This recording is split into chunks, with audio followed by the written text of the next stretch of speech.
Tonight's featured story is The Gift of the Magi by O. Henry.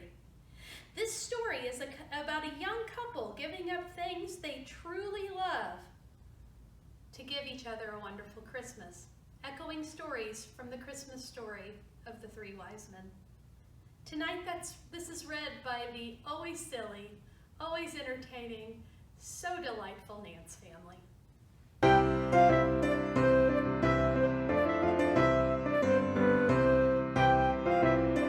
A Winter's Tale by D.H. Lawrence.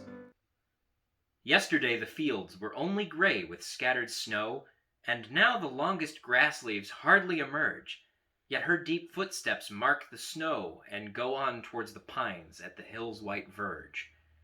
I cannot see her, since the mist's white scarf obscures the dark wood and the dull orange sky, but she's waiting, I know, impatient and cold, half sobs struggling into her frosty sigh. Why does she come so promptly when she must know that she's only the nearer to the inevitable farewell? The hill is steep. On the snow my steps are slow. Why does she come when she knows what I have to tell?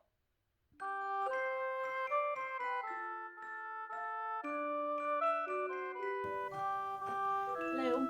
Hello. I'm Kate Small. I am a board member of STAGEtwo, and this is my mom, Vicki. Hello. And we're here to talk about the fact that this is not our first quarantined Christmas. So when I was about 10 years old, I was in 6th grade, and we got hepatitis.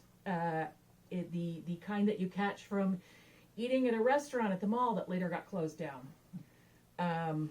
So we found out right after Thanksgiving, and it was a crazy year. It was an absolutely crazy year. I had actually just been cast in my very first show. I'd been auditioning for years, and it was the first time that I got in, and I was going to do Christmas Carol at UE, and then I got hepatitis.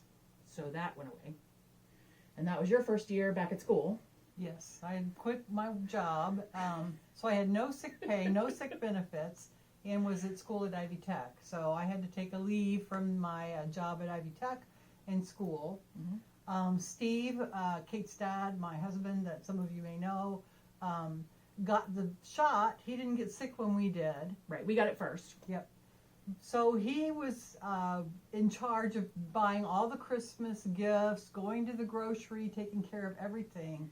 If you've met my dad, it's that we know that was the ultimate expression of love. Yes. That he did all that. Yes. Without complaining. Yes. And then the very day after he finished buying all the Christmas presents, he got sick. Now see, we found out later, like since then, they don't actually quarantine the way that they did when we got it. This was like 83 or so. And they basically, as soon as they diagnosed us, we were in full quarantine. Nobody could see us. Nobody could come in. My dad was the only one allowed to come into the house, and that was basically because he lived there and he probably had it already. So it was similar to what we're going through now. But it was actually for a month, like a full month, I think, or more. 6 weeks. 6 weeks. Yeah. So all of this is happening. We can't leave. And also we were on an incredibly restrictive diet. So no fat, like hardly any fat. What else? So the only no chocolate over Christmas. Oh. And the only candy we could have was hard candy or divinity. So my Aunt Marty and my mother-in-law, Steve's mother, kept us supplied in divinity for the entire season. And we could have angel food cake. Oh yeah, and at that time, you couldn't order groceries to be delivered. You could, there was no Amazon. No. So we had friends. We would do the grocery list when we all got quarantined, hand it through the door to a relative or a friend. They would go to the grocery. They would bring us back groceries, leave them on the front porch. We would pick them up. Similar today, except we relied on the kindness of all our friends and family. Exactly. And we were actually living next door to Mark Etchison and his wife, Deb. Yep. And they helped us out a lot as well. Yeah, they did. And they arranged around right close to Christmas all our friends to do a Christmas caroling. So they came over and caroled Oh, and you couldn't drink, so Steve and I couldn't, celebrate with them with No wine alcohol whatsoever. And then Christmas Eve. Yep.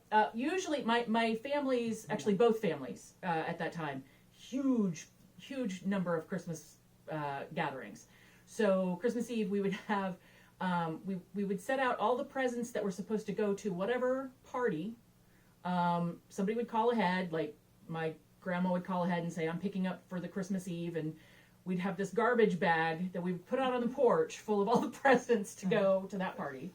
And then they'd drop theirs off in a garbage bag for us. And then, of course, Mom's mom just said, I don't care what they say, I'm hugging my babies on Christmas. And she came in and gave us all big hugs, and we were like, okay, Yeah. But yeah, and then, we finally, was it after New Year's? It was on New Year's Eve. We got released New Year's Eve. So Kate actually went over to my mother's house, which was her tradition to do New Year's Eve. And Steve and I, who usually had this gigantic New Year's Eve party, that was the first year we didn't have it. Yep. And so we decided we weren't going to tell anybody. And we were just going to celebrate the two of us alone. So we had a very quiet and romantic New Year's Eve. And then we were free. Yeah. Yep. And I finally went back to school. And yeah, so it was, it's not our first time. But and it was actually even worse than, so look at it this way, Amazon, you got all kinds of grocery delivery, all this stuff. We were all just trying to make do with rotary phones and, yelling through the door. Paperless. So enjoy and Merry Christmas. And remember, it was a lovely Christmas, even just with the three of us. So remember that you can always have a beautiful Christmas, even if it's not quite as big and maddening as usual. Yeah. Merry Christmas. Enjoy.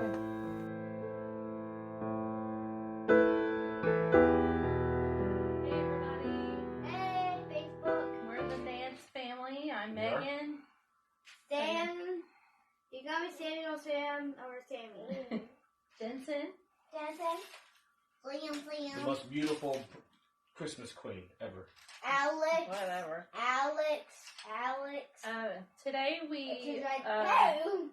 Shush. today we decided that as a family we would sit down and read a Christmas story to you guys as part of this 12 Days of Christmas that Toni has graciously asked us to be a part of. Toni who? We just want to tell you guys that we love you all. Who are you? This has been a hard year for all of us. Guys? Shut up.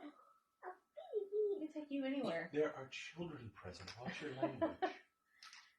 But we do really miss all you guys. I know you are. I miss my hugs, my How about your laughs, hubs? and Hold your well, cup. I'm unfortunately stuck with him.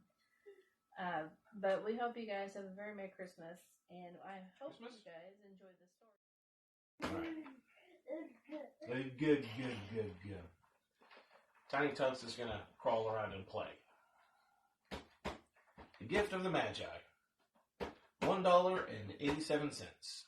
That was all. She had put it aside 1 cent and then another, and then another, in her careful buying of meat and other foods. Della counted it 3 times. $1.87. The next day would be Christmas. There was nothing to do but fall on the bed and cry. So Della did it. While the lady of the home was slowly growing quieter, we can look at the home. Furnished rooms at a cost of $8 a week. There is little more to say about it. What's that? Oh, okay. In the hall below was a letterbox too small to hold a letter. There was an electric bell, but it could not make a sound. Also, there was a name beside the door. Mrs. James Dillingham Young. When the name was placed there, Mr. James Dillingham Young was being paid $30 a week. Now, when he was being paid only $20 a week, the name seemed too long and important. It should perhaps have been Mr. James D. Young, but when Mr. James Dillingham... Cat! Cat. But when Mr. James Dillingham Young entered the furnished rooms, his name became very short indeed. Mrs. James Dillingham Young put her arms warmly about him and called him Jim. You've already met her. She's Della. Della finished her crying and cleaned the marks of it from her face. She stood by the window and looked out with no interest. Tomorrow would be Christmas Day, and she only had $1.87 with which to buy Jim a gift. She had put aside as much as she could for months, with this result. $20 a week is not much. Everything had cost more than she had expected. It always happened like that. Only $1.87 to buy a gift for Jim. Her Jim. She had had many happy hours planning something nice for him, something nearly good enough, something almost worth the honor of belonging to Jim. There was a looking glass between the windows of the room. Perhaps you have seen the kind of looking glass that is placed at $8 furnished rooms. It was very narrow. A person could only see a little of the furnished rooms. A person could see only a little of himself at a time. However, if he was very thin and moved very quickly, he might be able to get a good view of himself. Stop. Della, being quite thin, had mastered this art. Suddenly, she turned from the window and stood before the glass. Her eyes were shining brightly, but her face had lost its color. Quickly, she pulled down her hair and let it fall to its complete length. The James Dillingham Youngs were very proud of two things which they owned. Hang on. One thing was Jim's gold watch. It had once belonged to his father, and long ago it had belonged to his father's father. The other thing was Della's hair. If a queen had lived in the rooms near theirs, Della would have washed and dried her hair where the queen could see it. Della knew her hair was more beautiful than any queen's jewels and gifts. If a king had lived in the same house with all his riches, Jim would have looked at his watch every time they met. Jim knew that no king had anything so valuable. So Della's beautiful hair fell about her, shining like a falling stream of brown water. It reached below her knee and almost made itself into a dress for her. And then she put it up on her head again, nervously and quickly. Once she stopped for a moment and stood while a tear or two ran down her face. She put it on her old brown coat. She put on her old brown hat. With the bright light still in her eyes, she moved quickly out of the door and down the street. Where she stopped, the sign said, Mrs. Sorferney.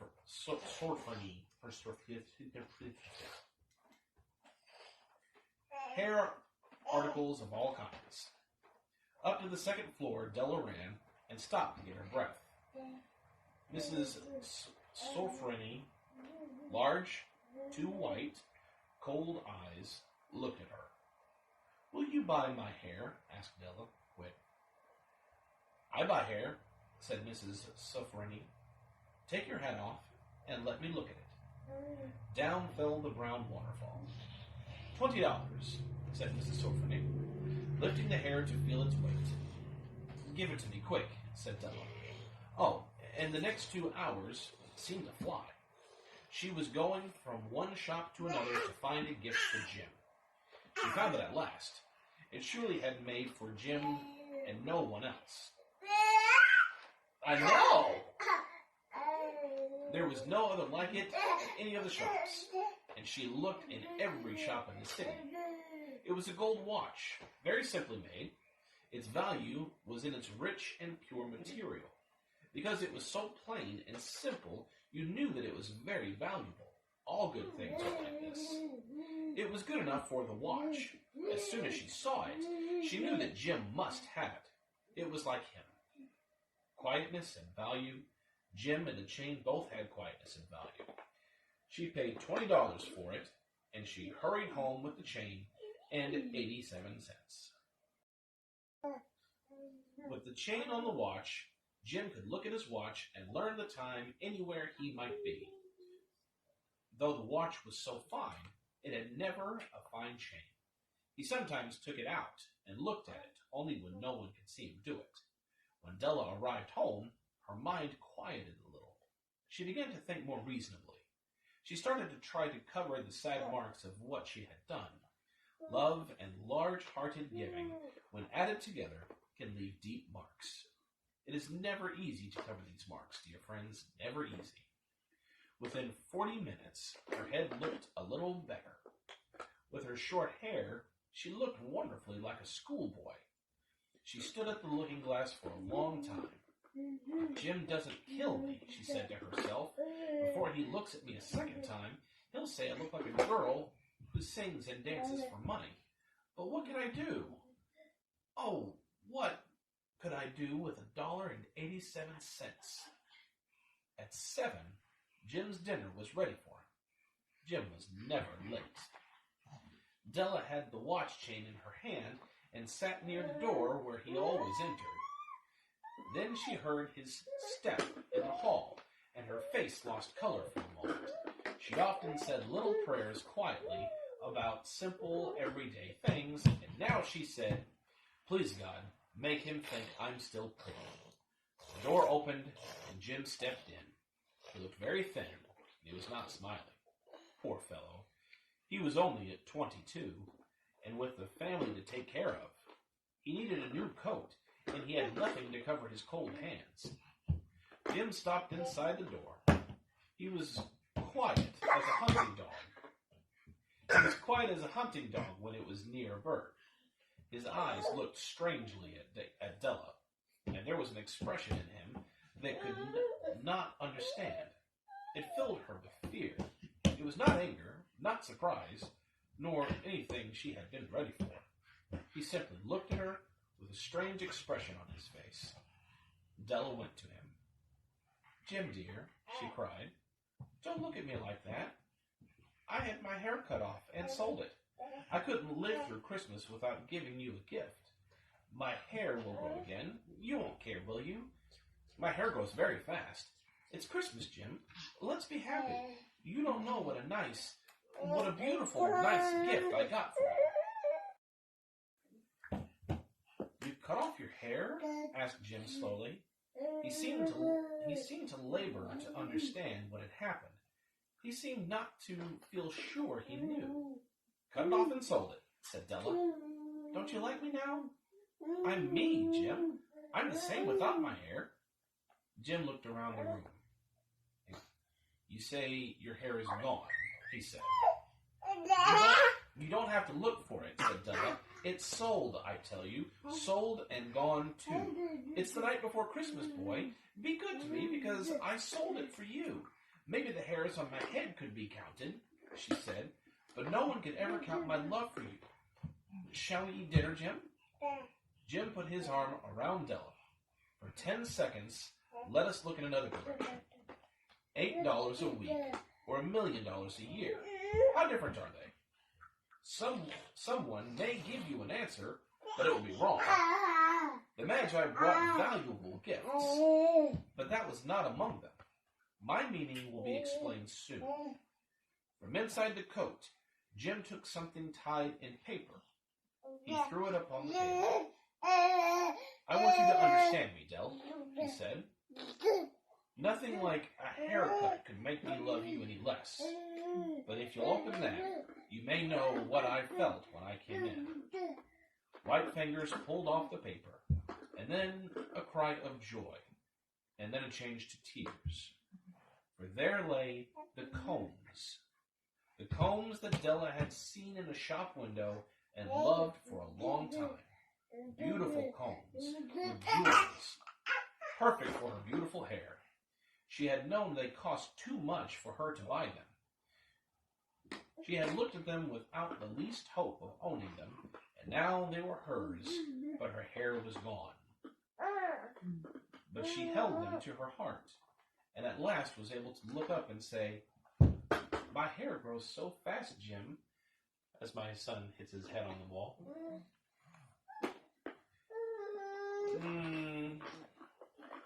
And then she jumped up and cried, "Oh, oh." Jim had not seen his beautiful gift. She held, Then she jumped up and cried, "Oh, oh!" That's better. Jim had not seen his beautiful gift. She held it out to him in her open hand. The gold seemed to shine softly, as if with her own warm and loving spirit. "Isn't it perfect, Jim? I hunted all over town to find it. You'll have to look at your watch 100 times a day now. Give me your watch. I want to see how they look together." Jim sat down and smiled. "Della," said he,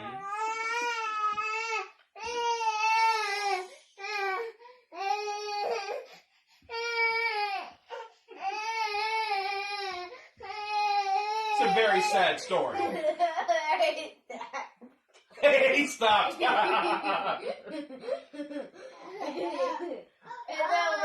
sad story. Go get the cat. Go get him. Let's put our Christmas gifts away and keep them a while. They're too nice to use now. I sold the watch to get the money to buy the combs, and now I think we should have our dinner. The Magi, as you know, were wise men, wonderfully wise men, who brought gifts to the newborn Christ child. They were the first to give Christmas gifts. Being wise, their gifts were doubtless wise ones. And here I have told you the story of two children who were not wise. Each sold the most valuable thing he owned in order to buy a gift for the other. But let me speak a last word to the wise of these days. Of all who give gifts, these two were the most wise.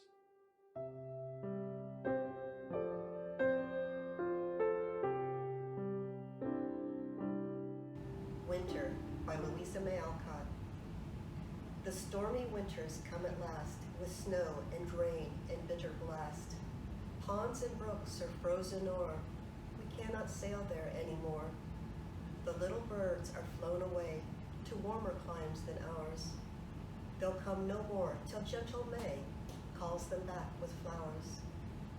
Oh, then the darling birds will sing from their neat nests in the trees. All creatures wake to welcome spring, and flowers dance in the breeze. With patience, wait till winter is o'er, and all lovely things return. Of every season, try them more, some knowledge or virtue to learn.